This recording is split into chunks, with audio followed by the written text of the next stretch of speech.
Salam, salam. Inshallah, everyone is doing well. A little visit from the library. I wanted to share with you today the publication of my new book, a small biography on Abdullah ibn Siddiq al-Ghumari. It's not that long, it's kind of a booklet, as one person described it. And I thought I would share with you a little bit about how I came about to write this and why I think it's important.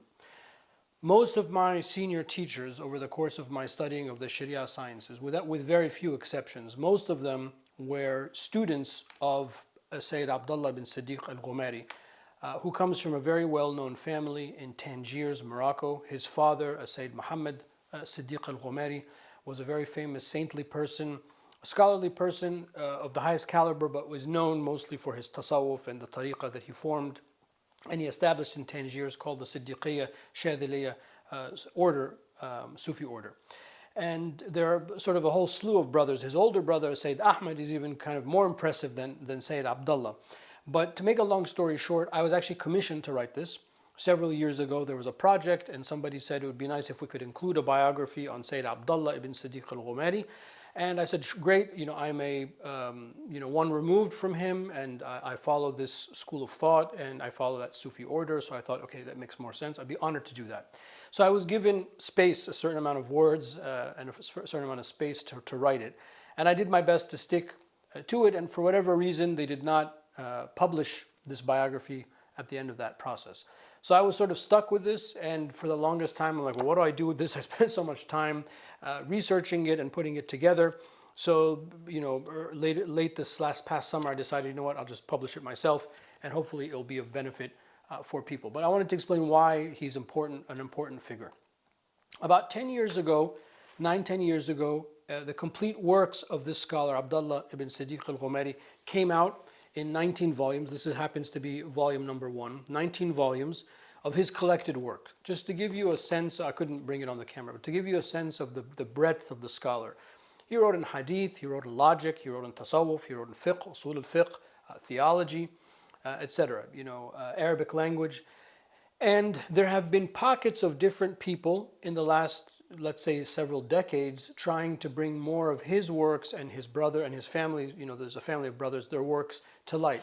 One notable scholar is Dr. Adnan Zuhar of Morocco, who just came out with this 2-volume, this is volume 1, 2 volumes of the Rasail and the short treatises by the elder brother of Sayyid Abdullah, Sayyid Ahmed. And what I appreciate about Dr. Adnan is a Tijani, he follows the Tijani Sufi order, and this is sort of acknowledging the importance of the Ghumaris that follow another order and another kind of interpretation. Anyway, so Sayyid Abdullah is the direct teacher of my teacher, Dr. Ali Juma, who's the former Grand Mufti of Egypt. So I kind of grew up hearing this name often, and it's impossible to study the Islamic sciences today without coming up with, brushing up with something that one of the Ghumaris wrote, either an opinion, a commentary on hadith. So it's indispensable. For a scholar and for a student of the Sharia sciences, you will come across the writings of the Ghumaris. But there are scholars. So sometimes average people are not aware of them and aware of kind of the trials and tribulations that went into forming their life and the great calamities they had to overcome to continue to provide a current and intelligent interpretation of Islam. And Sayyid Abdullah Ghumari's story is pretty wild. And that's why I took pleasure in writing him, took pleasure in researching it. He was unjustly incarcerated in Egypt for a decade. So there's a whole section on that. I tried to explain a little bit without getting into the details and blaming people. I didn't want that to detract from the narrative of his story, of how that happened, how he survived prison, what he did when he was in prison, how he wrote from memory in prison, some of the miraculous things that happened to him, and then his life post-prison. So this is in English what I think this is currently 63 pages. The font is not that big. It's very easy to read. Somebody that recently reviewed the book said they read it in one go. I wrote it to be casual, to be an easy read, but to be informative because he's a very important figure.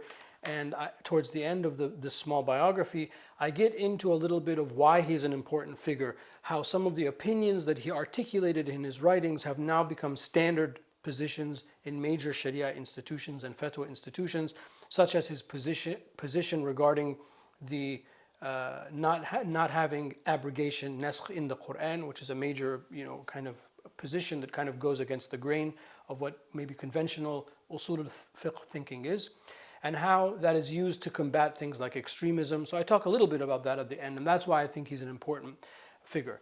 Again, this is self-published, so you can get this from Amazon. It's a print-on-demand book. You can get this from Amazon. I'll try to put the link in the biography.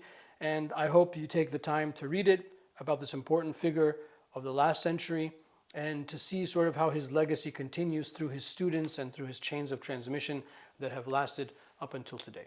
Anyway, just a small little note to talk about, a small little video to talk about this book that I hope you get a chance to pick up. I'll talk to you soon. Be well. Assalamu alaikum wa rahmatullah.